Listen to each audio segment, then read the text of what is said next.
Hi there berries, welcome to the 13.10 support patch notes and tier list. Now this patch is going to be very big. There are some exciting support changes coming into this patch, but there is a lot of information to go through, so I'm going to try and go through it at a reasonable speed. But do bear with me as there's just a lot of item changes in particular. There are some individual champions being changed, but nothing dramatic towards support, but it's all generally item focused. And at the end, I'm going to put my, theory on what is going to be strong this patch and what probably isn't. But you might get some indications through the item section at least anyway. So if you want to know completely like the whole situation of support, then I do recommend you watch the entire thing rather than skipping to the end. Usually that's kind of fine to skip to the end on the tier list, but there's just so much stuff here. As a support main, you're going to be missing out. So the brief rundown is that these 5 champions here are getting buffed. None of them support. Nico's support isn't really particularly good anyway, and that doesn't really change much. You've got some fundamental systems coming in with the blast cones, the minions, the trinkets, the turrets, and teleport. And we have a lot of item adjustments and more. And we're going to be hitting all the support ones. So champion changes we're going to scroll past and skip past. Nico's receiving some additional damage, and Vayne is also getting some additional damage on her tumble. Those are AD carry changes, so we can generally skip past those, but I will briefly mention that Infinity Edge and Navori Quick Blades are going to be mythic now, so you can rush those, and then when you have your support item completed, technically you're getting an extra 5 AD. For Senna, this is pretty good because it's pretty awkward going Kraken Slayer anyway for the crit build. So crit Senna got buffed this patch with the Infinity and the Navori Quick Blades changes. Scrolling down, Rapid Fire also got some extra attack damage on too, so but the price did go up, but Senna can justify buying the Infinity Edge plus the Rapid Fire cannon anyway, so it's not a big deal hugely anyway. Off we go. There's so many items changes. Those are assassins. Okay, so now support item changes, but we finally made it there. So this is quite an interesting one. So I always recommended Abyssal Mask for tank supports that need magic resistance and also need to reduce the enemy's flat magic resistance down. So they've actually reduced the cost dramatically from 3,000 to 2,400, which means that playing tanks that are going in like Leona, Nautilus, Rakan, those kind of champions where they're going to be in melee range quite a lot, this item is actually really good against magic damage teams now. 40 to 60 magic damage reduction, plus also you're having this reducing their magic resistance by 5 plus 1.2% of bonus health capped at 25, and you also then gain additional bonus magic resistance per enemy cursed. So in theory you can get 105 magic resistance from an Abyssal Mask in a big team fight, which is crazy on its own, but then also you can reduce up to 25 magic resistance off each person on the enemy team. This item was already really strong anyway. It is now, I would say, broken at this point. So if you're playing tank support, this is one of the items that you're going to be looking to get if possible in your games, because not only are you going to be enhancing the magic damage on your team, but you're also going to be making yourself super tanky against any magic damage on the enemy team. Ardent Censer got nerfed, this is probably the worst support item change out of the entire thing. It does mean that champions like Lulu, Milio, Yuumi got a lot weaker, Yuumi in particular, because you're losing mana regeneration. Yes, it's getting reduced in cost, but you're also losing, 25 ability power for the exchange of 5% movement speed. And Lulu and Milio and Yuumi in particular don't give a about the 5% movement speed. So although movement speed is a nice stat, I don't think it's enough to warrant these 2 nerfs going into it. So on the whole, Ardent Censer got kind of nerfed. I'm not hugely fond of it. So also what's happened here is healing or shielding another ally enhances both for 6 seconds, granting your attacks 15 to 30% based on allies level attack speed, and 15 to 30 magic damage on hit. So basically what's happened here is that the magic damage on hit has been increased, and the base attack speed on the lower levels has been increased marginally. So the person that you're buffing is going to be slightly stronger when using this, but your own power is going to be reduced quite a bit. So I think overall this is more of a nerf, particularly for you as a support, but marginal buff for whoever you're buffing. So maybe if you can definitely trust the person that you're buffing, you're going to get like a slight potential buff, but I don't know. Like, as out of all the support change items, this is the one that's the least interesting to me. Here we have a new item called Chalice of Blessing. This builds into a different item, but the main thing that you want to note of here is that the Harmony buff is new. So gain 25% base health regeneration for every additional 25 base mana regeneration. So more mana regeneration equals more base healing, which means a little bit more sustain. So this makes you quite good against poke when you have this. So you're going to be doing better against other enchanters and mages. Chemtech, not a lot to say about this item. This Chemtech is one of the worst support items in the game right now, ever since they changed the passive to not affect healing and shielding, and in terms of giving someone else the buff. This item is still garbage. I would not recommend taking it anyway unless you absolutely need the Oblivion Orb and no one else in your team can take it. So avoid trying to buy Chemtech Putrefy when you can. Try and let someone else get it if possible. So Echoes of Helia is the new item, full item that's come in. So that comes off with the Chalice of Harmony, plus a bundle glass, 400 gold, 2,300 gold. So we've got ability power, we've got health, we've got haste, we've got mana regeneration, but then we've got this new passive which will be very similar to Athene's Unholy Grail, if you remember that item from many years ago. Dealing damage to an enemy champion grants a soul shard, up to 2 maximum. Healing or shielding an ally consumes all soul shards and restores 20 to 100 based on allies level. Health, and deals 30 to 200 based on allies level magic damage per shard to the nearest enemy champion. So you're going to be doing damage to enemy champions near your target, plus you're going to be healing your ally.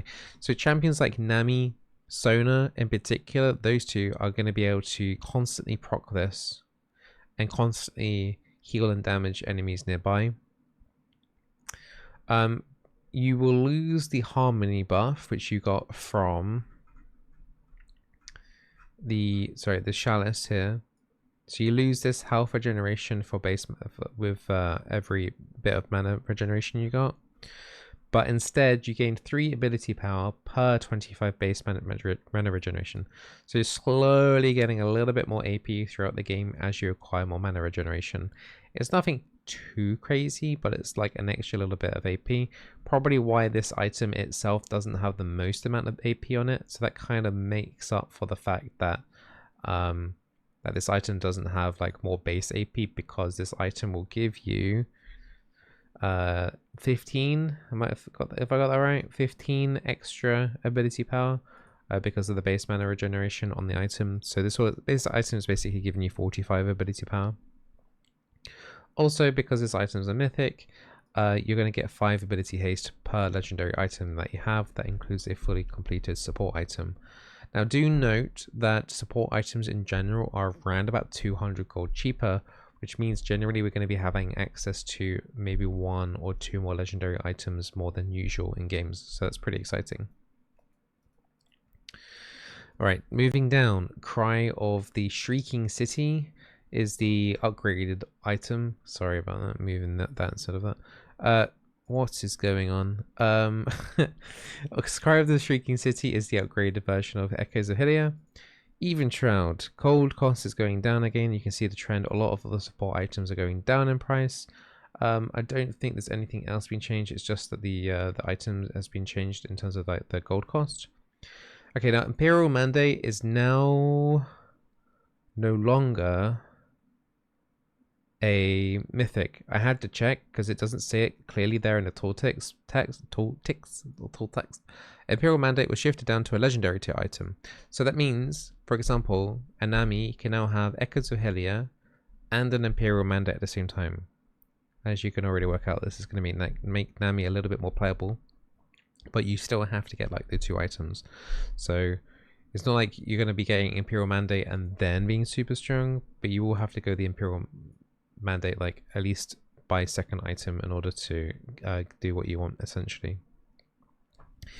Imperial Mandate is also getting slightly changed. So abilities that slow or immobilize a champion deal 35 to 75 damage based on allies level, which is a slight reduction from 45 base. We've also, the mark detonation is going down to 70 to 150 from 90 to 150. So Imperial Mandate, the proc has been nerfed, but we receive 50 more ability power to make up with that. So we are going to be doing the mark detonation proc is probably the biggest thing where we're going to lose a little bit of damage, but don't forget the ability heal power can also affect heals and stuff as well. So overall net power is generally going to be around about the same because of the extra ability power. Knight's Vow is getting changed, 100 gold cheaper, armor being added onto the item, mana health regeneration going down though, and so is ability haste.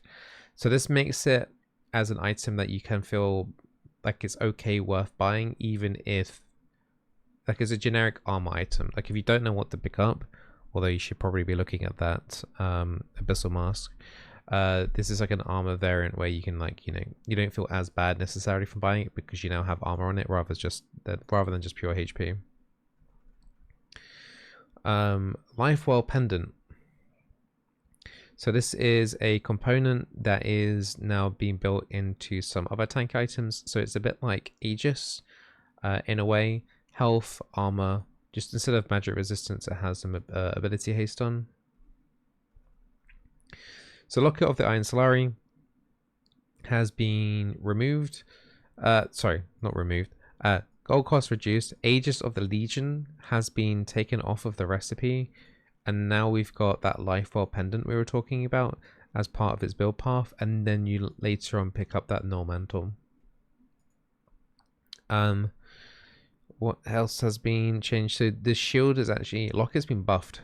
Actually, I didn't notice that. And that's actually quite... it's quite strange because I think a Locket overall has the highest win rate on tanks. Because usually you'd have to choose between like Even Shroud and Locket, but Locket is underrated in my opinion, and Locket being buffed is nice. It's like an extra 20 to 30 extra shield on everyone. Mikael's still cost 2.3k. Magic resist. This is probably the biggest thing actually. The magic resistance has been removed from 50 to 0. You're only getting 250 health back and you're losing 1% of healing shield. The heal itself has gone up on the later stages from 180 to 250. And also you're getting the base health regeneration and for every 25% base mana regeneration. Basically, this item got giga nerfed because 50 magic resistance is massive for an item. That extra health harmony buff is not going to make up for that 50 magic resistance. That's just way too big of a number. So Mikael's you're being punished basically for being able to get someone out of crowd control easier, which kind of sucks, honestly, because it was kind of a big sacrifice item anyway. So yeah, this item got massively nerfed actually. This is worse than the Ardent Sensor nerf. So yeah, Mikael's is now just gonna feel terrible to buy, basically. Moonstone has been changed, so Moonstone is now cheaper, a tiny bit less AP to make up for that probably, and they've changed the passive. So healing or shielding on an ally chains to the nearest allied champion, excluding yourself.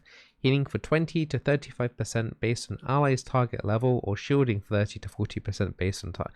Basically, Sona's going to feel great with this item. That's all you really need to know. You could also maybe consider doing an Enchanter Lux or Seraphine with the Moonstone as well. with the amount of healing and shielding that those champions do on multiple targets, especially if Lux's shielding shields twice once it goes out and once it comes back.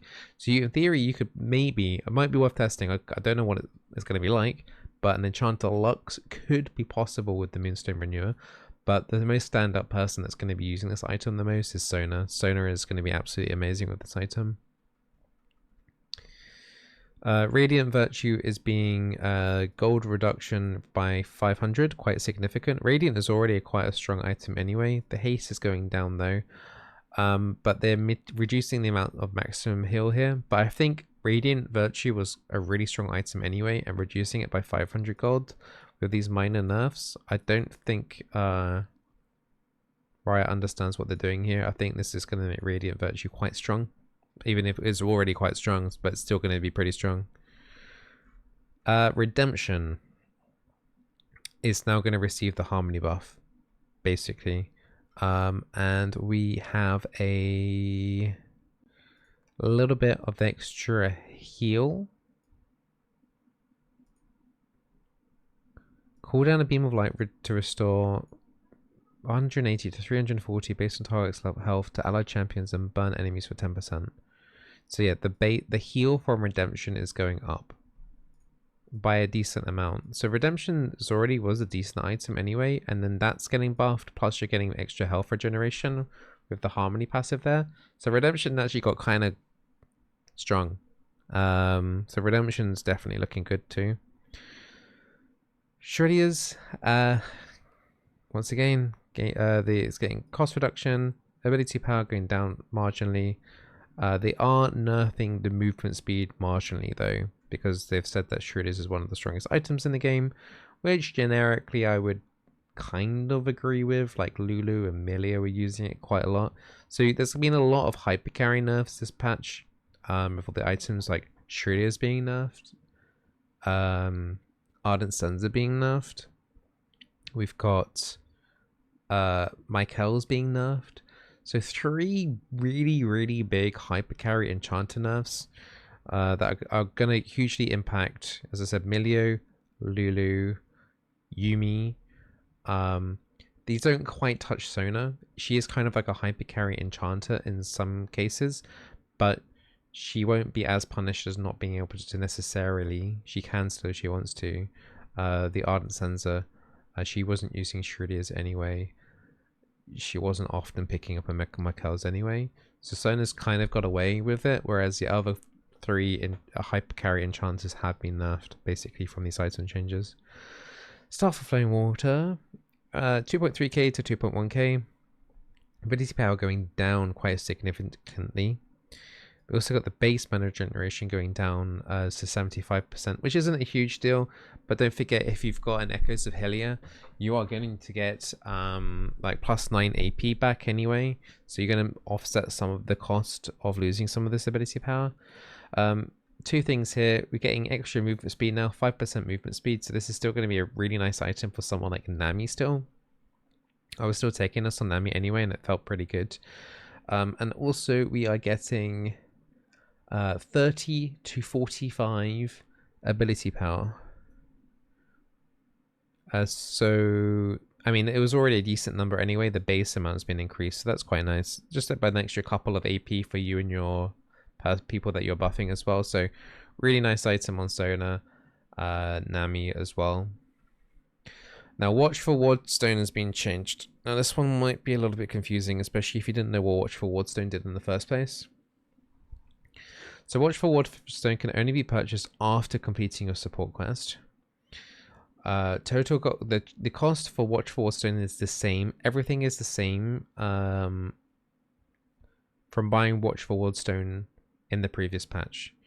Getting extra base mana regeneration, which is going to give you more AP if you have Staff of Helia, or Echoes of Helia, sorry. You can use this item to stack in control wards.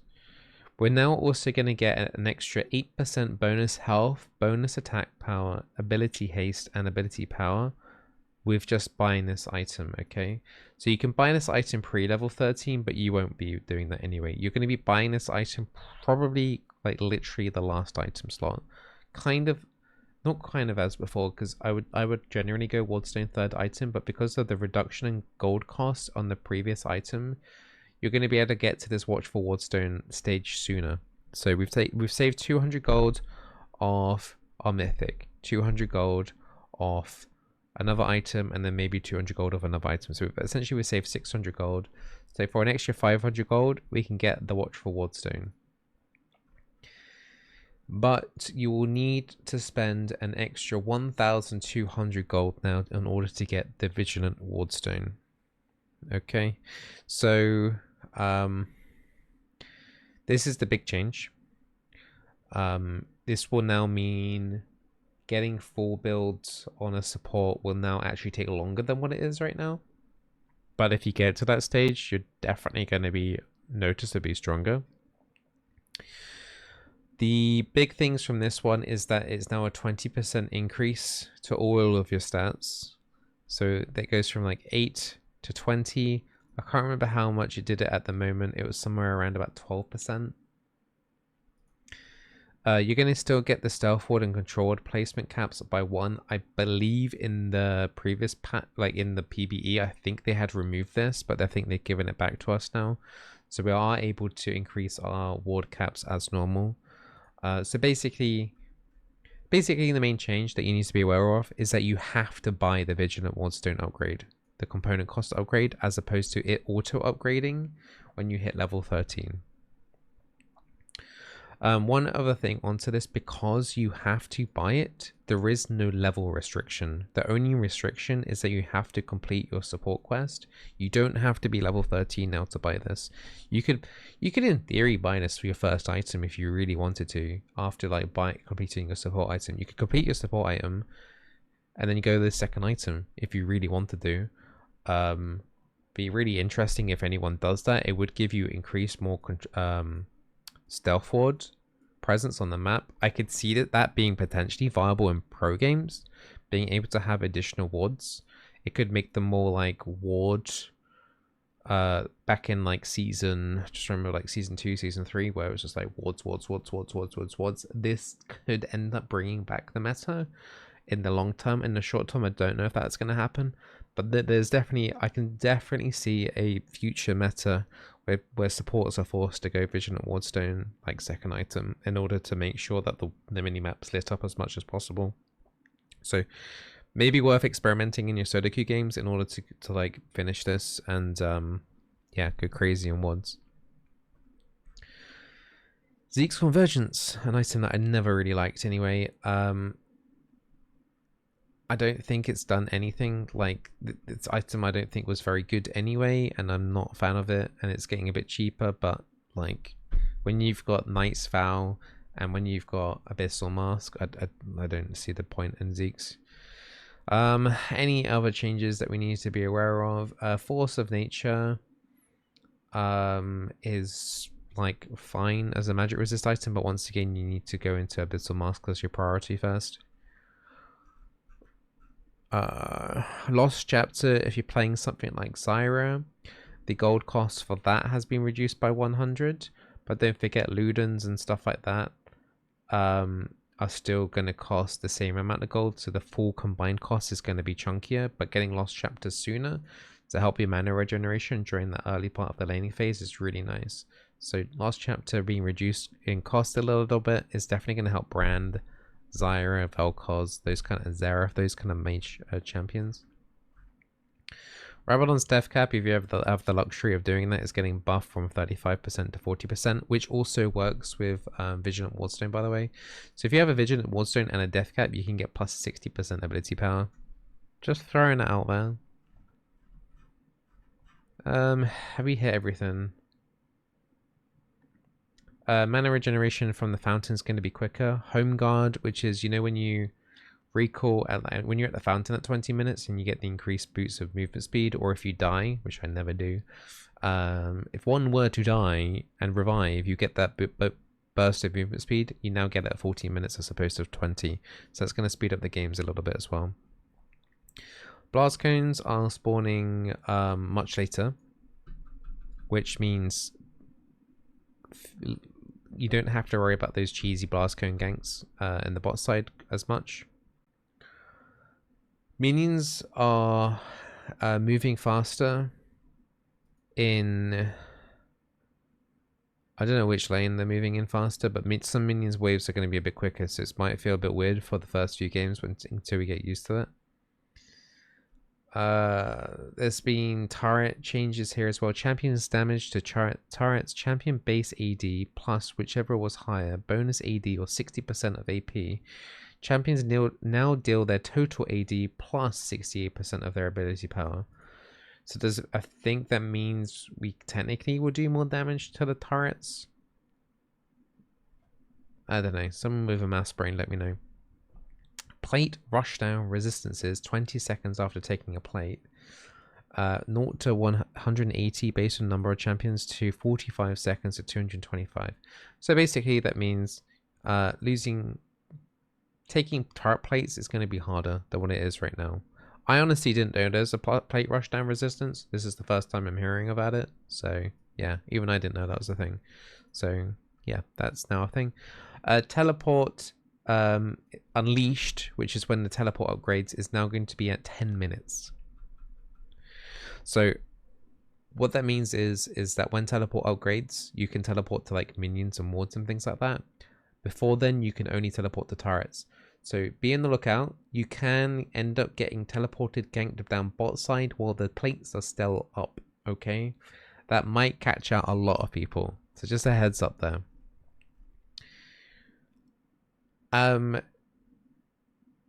Trinkets are getting changed. So far sight alteration will now see over walls within 500 units. Far sight will now ping enemy champions revealed on the minimap. Upon detecting an enemy champion for the first time, Far sight will ping the enemy champion on the minimap, expand its vision radius to 800, and then self-destruct. So this is like...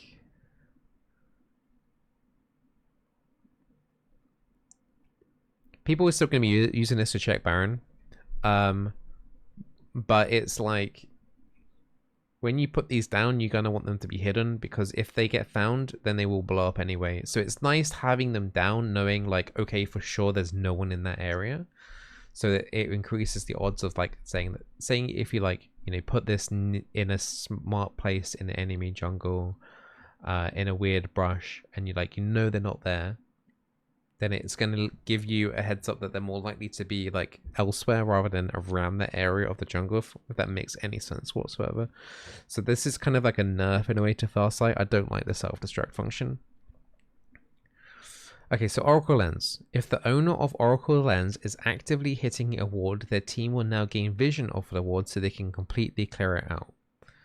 So, and also Oracle Lens will now have 2 charges.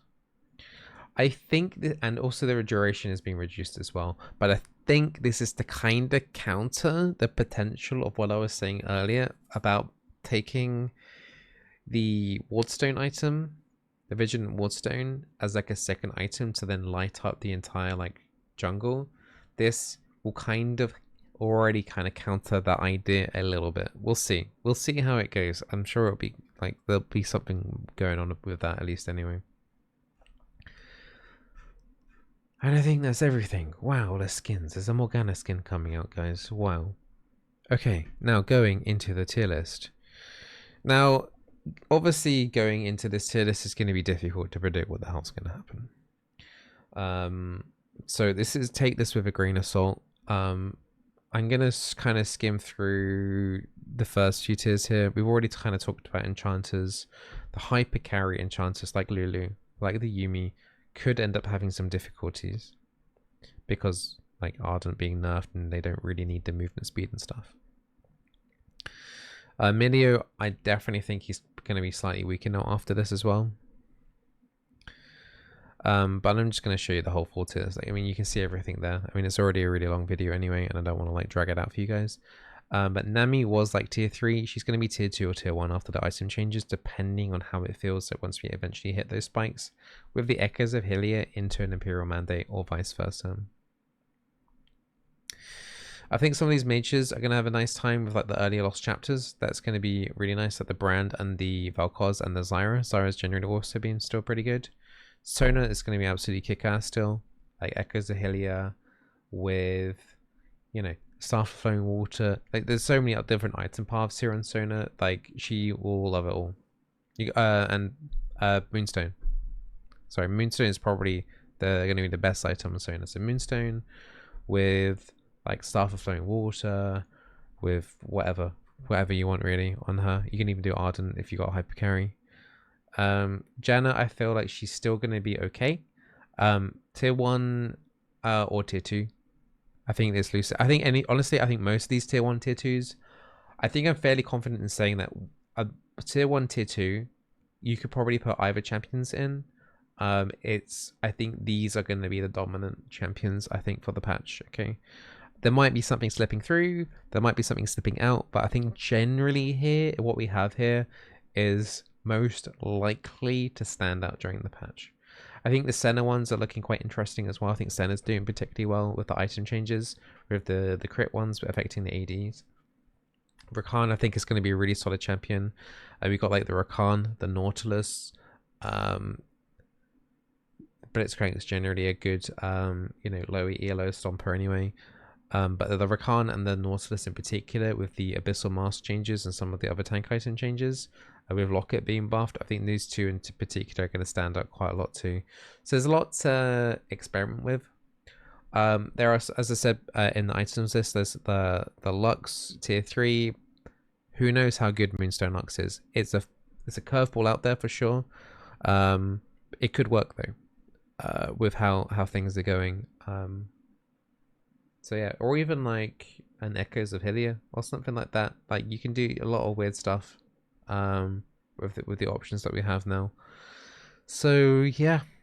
Anyway, I hope you guys enjoyed the tier list and all the patch notes and the item rundown.